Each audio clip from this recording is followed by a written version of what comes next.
Samsthapakaya cha dharmasya sarvadharma swarupine avatar varishtaya Ramakrishnaya te namaha. So in this session, for the next 34 minutes, we are going to discuss Sagun Sakar Upasana. We are going to discuss how to meditate on the form of God and the attributes of the Lord. So we'll actually be doing the meditation, but first let me introduce you to, please put on the first slide, to your own mind. Yes. See, we are now going to concentrate mind and attention on God. But you see, usually this is what is happening in our minds. So the green line there, that's actually your vrittis. And the content of those vrittis are so different, you see. Every thought is different. A whole lot of thoughts are circulating in the mind. And so the vrittis are undergoing all kinds of modifications. The pratyais, the content, thought content, is so different every time. As a result, our mind remains quite restless. So in meditation now, what we're going to do, we're going to correct this situation. So please go to the next slide. You see, dharana, dhyan and samadhi are together called samyama in yoga. What it means to say is, now you're building focus. You're building great concentration on a single object. In such a manner, you actually realize the object. You become one with the object. This is knowing by being. Knowing by being. So the very first step there is dharana. Dharana means if you are able to generate 12 seconds of concentrated, focus, attention on one object, yes, then that is dharana. You see there, Om. Suppose we are concentrating on Om. Very occasionally some other thought came in, some other vritti opened up, but otherwise you are fairly concentrated. 12 seconds of sustained attention on one object is dharana. Now, if you stretch this dharana state in such a way, 12 into 12 seconds of focused attention, which is 144 seconds, don't think it is small time. When you are focusing attention, 144 seconds, 2 minutes, 24 seconds is big time. That is dhyan. So you see the same vritti arising and falling at the same place and the same content. The pratyaya is the same, the vritti is rising and falling at the same point. That is dhyan. Pratyaya ekatanata dhyanam, Patanjali says. And if this state goes beyond 144 seconds, it will go into samadhi. Samadhi is where there is no vritti, just the pratyaya shines forth. Arthamatra nirbhasa. So that your mind is, as it were, consumed into the object of meditation. You have become one with it. You have transcended mind. So whatever object you are meditating upon, it could be Sagun Sakar Upasana, as I said just now. It could be Nirgun Nirakar. You will become one with it. Which means you enter pure consciousness. The consciousness of the object is nothing but Brahman. Brahma Jnana is possible through dhyan, through knowledge. This is the ultimate form of knowing, actually. This is the ultimate form of knowing because it is knowing by being. This is a very culmination of knowledge. See, both the path of yoga and the path of Advait fall under what is called Jnana Marg.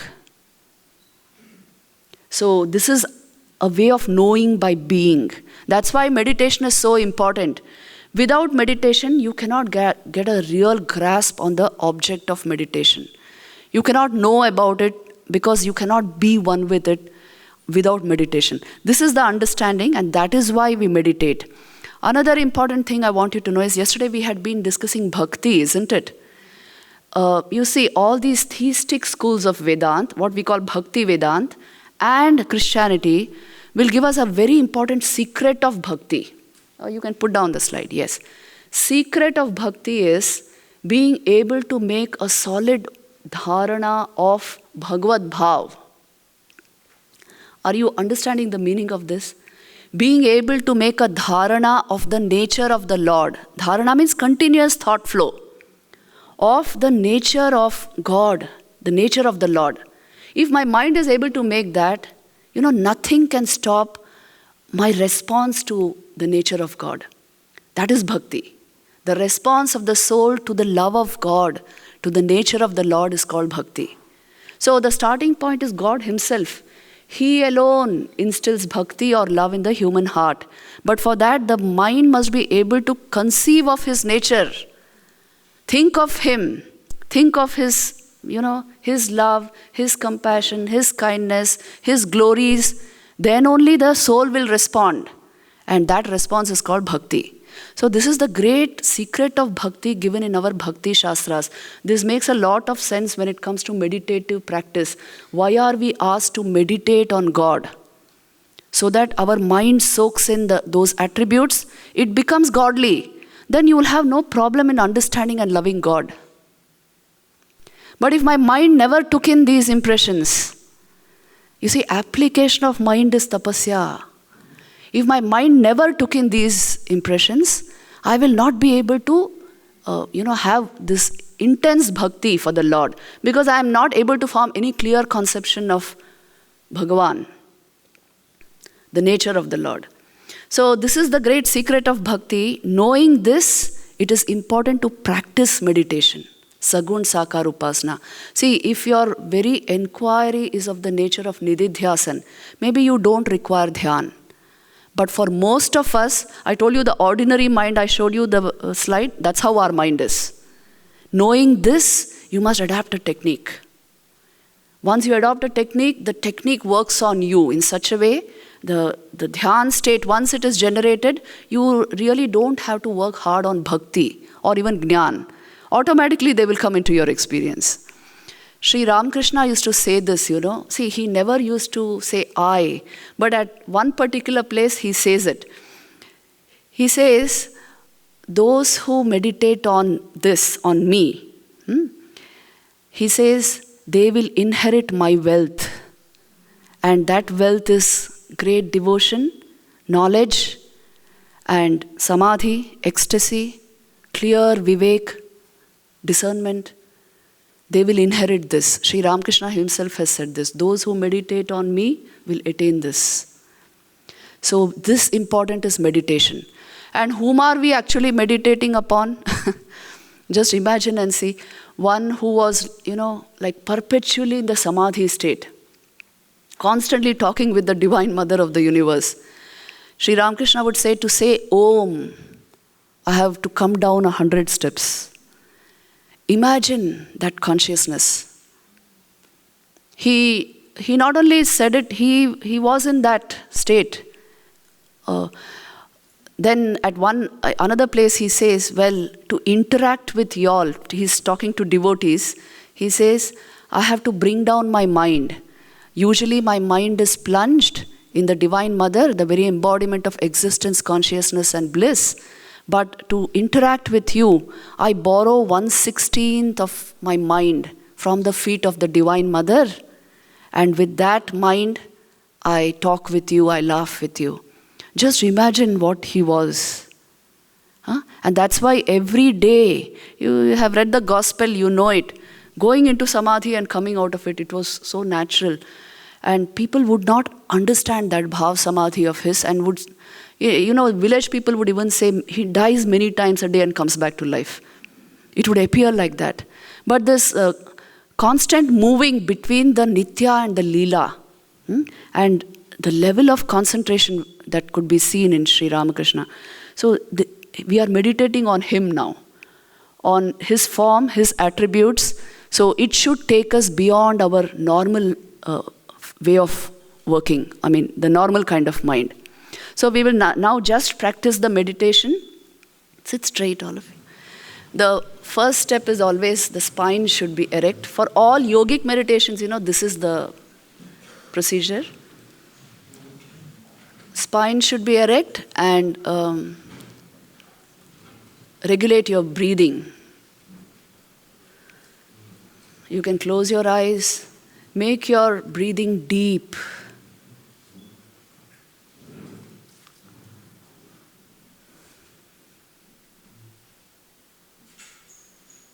As you start breathing deeply, you will see how magically the mind calms down. A stillness comes over the body and mind.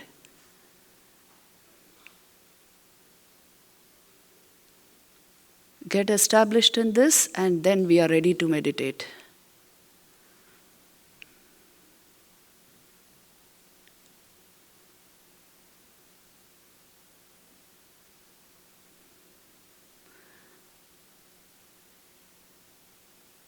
Once you are fairly calm, composed, and ready to meditate, which means aware and deeply calm. Now imagine a point of light in your heart. This is the light of your awareness. Imagine this light shining in your heart, the ever-present luminosity of consciousness. And in this awareness, imagine a beautiful red lotus. This is the seat upon which Sri Ramakrishna, now you will visualize the form of Sri Ramakrishna sitting on this lotus.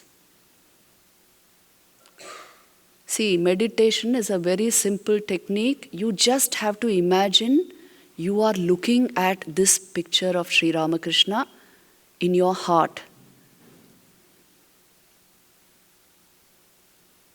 Don't think which direction, how, why, when.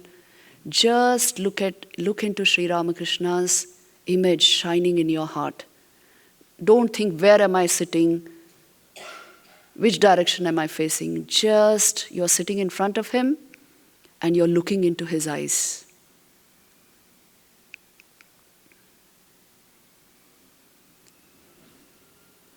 Now we will meditate on this divine form, radiant with deep devotion, radiant with peace. You could feel the bliss around his body. He is the very embodiment of Sat, Chit and Anand, existence, consciousness and bliss, Brahman incarnate, the very embodiment of all power and our supreme refuge. Start with the feet.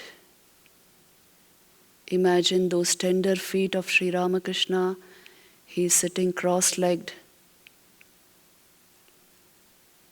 And those feet,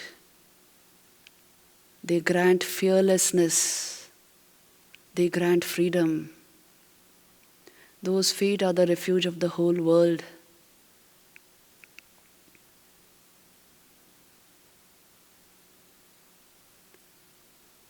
Imagine Sri Ramakrishna's hands as he sits there in deep samadhi. The fingers are crossed. The very tender hands of Thakur, the hands that grant boons, the hands that remove our miseries, our confusion, and bless us with knowledge and devotion.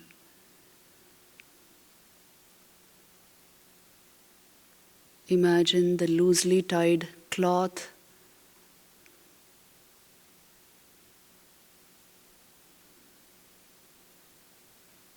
Now imagine Sri Ramakrishna's chest, radiant with love for all beings,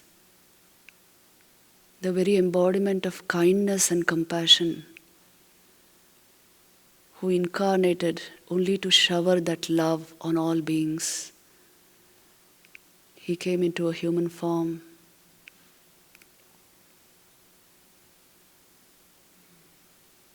His heart was dripping with love for all jivas, and that is why he showed us the way to liberation.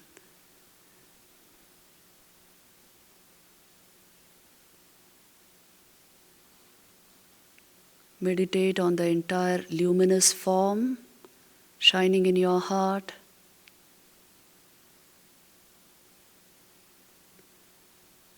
Meditate on the auspicious lines on the neck. And now on Sri Ramakrishna's luminous, effulgent face. His lips are slightly parted in a smile. It's such a beatific smile because he is in the state of samadhi. His smile would appear like a cracked melon. He was so suffused with happiness from within. Meditate on his physical features of his face, the nose, the cheeks, and the beautiful eyes. He had long eyes stretching towards the ears. In his most common picture, they are only partly opened because of his absorption within.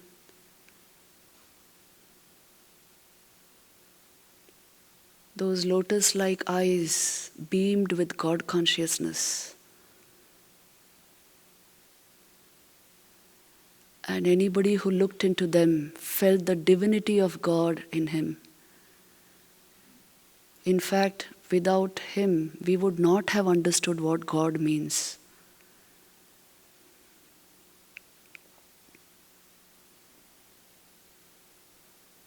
Think of that perfect forehead, spacious and broad, radiant with knowledge, the highest knowledge.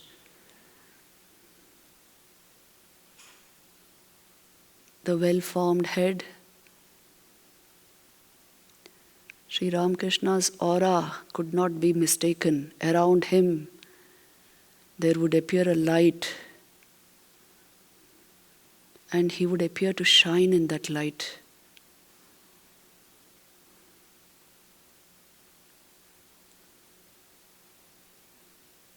Meditate on this divine form. It is a blessing even to think of this. Now let us think continuously, meditate deeply on this form and on his divine attributes, perfect and flawless love and compassion for all beings, the highest knowledge that can be expressed through a human form, deep samadhi and God consciousness, ecstasy. He was a child soaked in the love of the Divine Mother. And the highest vivek, the clearest discernment, all these were the visible expressions of his life.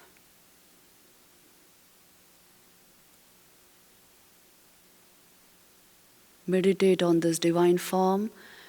And I will now chant the meditation hymn on Sri Ramakrishna.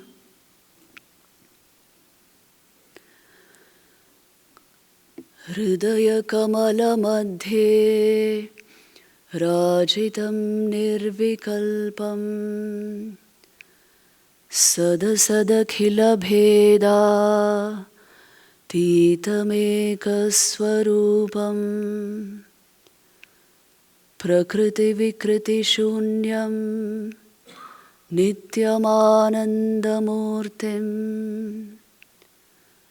Vimala Paramahamsam Ramakrishnam Bhajamaha Nirupamamati Sukshmam Nishprapancham Niriham Gagana sadrushamisham sarvabhutadhivasam trigunarahita sacchet brahmarupam varenyam vimala paramahamsam ramakrishnam bhajamaha Nirupamamati sukshmam Nishprapancham niriham Gagana sadrishamisham Sarvabhutadhivasam Trigunarahita Satchit Brahmarupam Varenyam Vimala Paramahamsam Ramakrishnam Bhajamaha Vitaritumavatirnam Jnana Bhakti Prashanti Pranaya Galita Chittam Jiva Dukkha Sahishtum Dhrita Sahaja Samadhim Chinmayam Komalangam Vimala Paramahamsam Ramakrishnam Bhajamaha.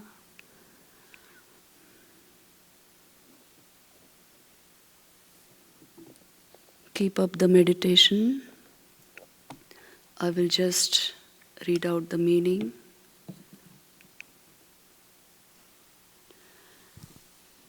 I worship the pure Paramahamsa Sri Ramakrishna, who shines in the lotus of my heart in his infinite divine nature, beyond all duality, as the one absolute, transcending the effects of Prakriti and ever blissful. I worship him whose incomparable pure intelligence was untarnished by the world, the ever detached Lord, who like the sky dwells in all beings. He who is bereft of the three gunas, the embodiment of existence and consciousness. I worship the most adorable form, Sri Ramakrishna, the very form of Brahman manifest. I worship him who descended to freely distribute knowledge, devotion, and profound peace, whose heart melted at the sufferings of all beings, that luminous one who often entered Sahaja Samadhi, the natural state of Samadhi, the tender-limbed one, amiable, and the one who shines in the lotus of every heart. May he ever shine in my heart, Sri Ramakrishna, the incomparable one.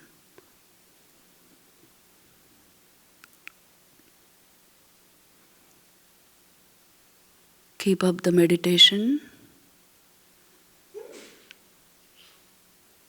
and ignite your heart with love for this divine personality. You can't but love him.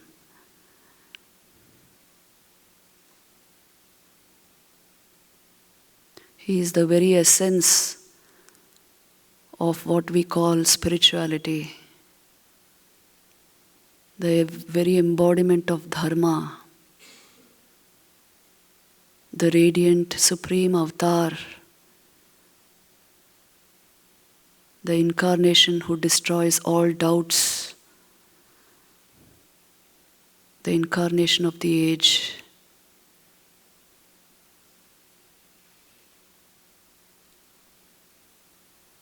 Even thinking of him purifies the mind and the heart.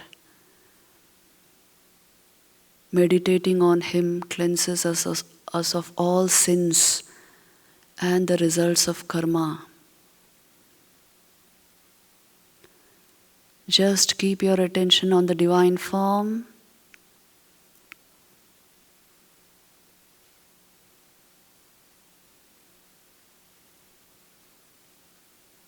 And you see how bhakti arises in the heart when you think of him like this.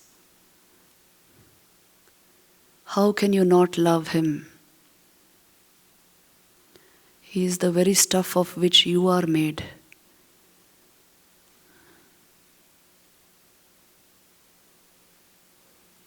He is the Lord of our heart and mind. He is the self shining in each one of us. Now we will imagine that we prostrate full length at his feet. Imagine this, a Sashtang Pranam at the feet of Sri Thakur.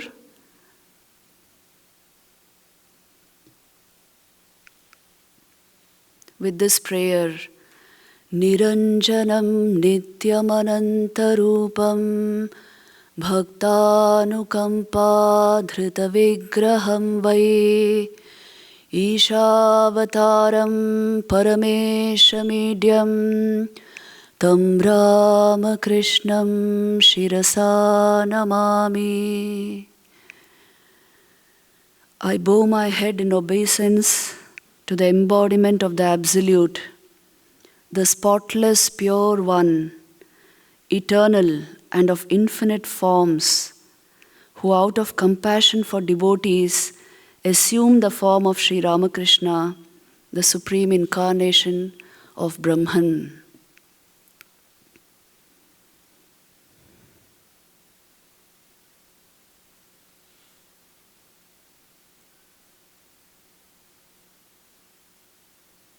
Now, with a heart filled with devotion, we will slowly open our eyes.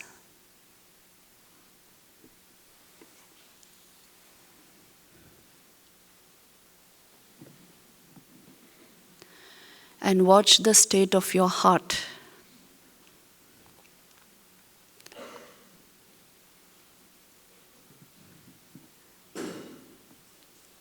After a meditation like this, see, this is Sagun Sakar Upasana, meditation on the form and attributes of the Lord. If mind is applied to the divine form and the divine attributes, it will soak in all of that and itself become divine. This is the way to divinize the mind and our personality. Application of mind is tapasya. Yes? Application of mind. Thought, you see, is the most powerful thing you have in your hands. It can give you that complete insight into reality.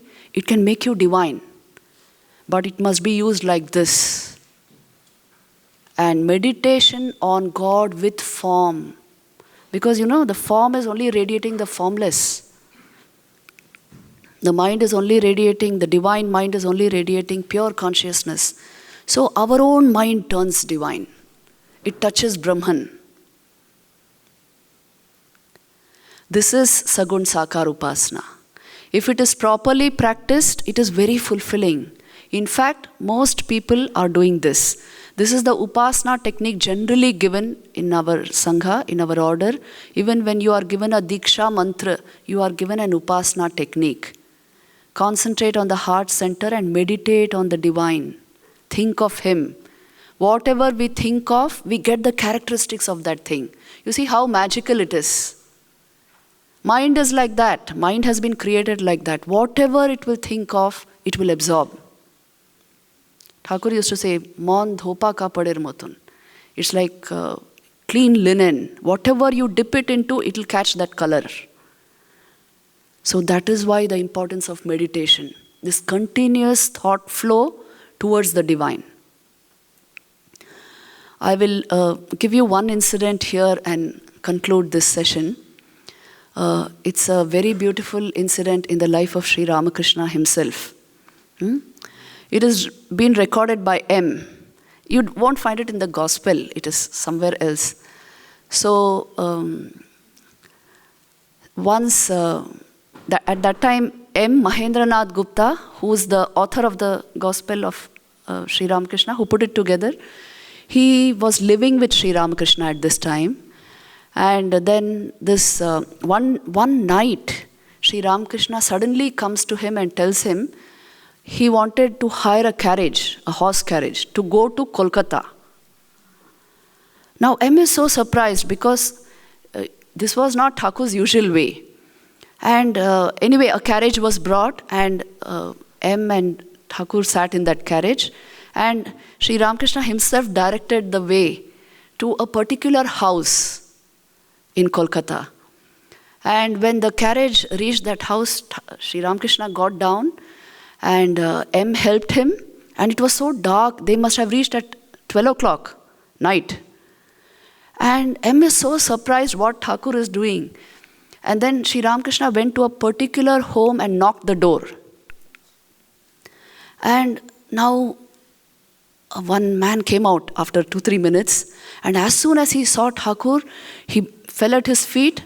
He bowed down and told him, Thakur, why didn't you tell me? You should have sent word and I would have come to you. You took this trouble of coming this late in the night. Please come in. He was a great devotee. He had been meditating on Thakur. And his meditation was such, it pulled Thakur to him. And then Sri Ramakrishna says something which is so thrilling. He says, he looked at the devotee and he said, you know, sometimes God is the magnet and the devotee is the needle. But sometimes the devotee becomes the magnet and God is the needle. This is the power of meditation. It will pull God into our lives. It will pull divinity into our soul. And when Sri Ramakrishna said this, even M records, it really sent a thrill through him that God himself is coming and telling, you see, just now you are the magnet and I am the needle. So this is the relationship of, you see, it's a soul-to-soul connection which we have with God. It's not a persona-to-persona connection. So this can only come about, this will become real if there is regular meditative practice. Meditation transforms the human mind, heart, everything. It changes all things that need changing. And it's the easiest thing we can do, upasana, meditation.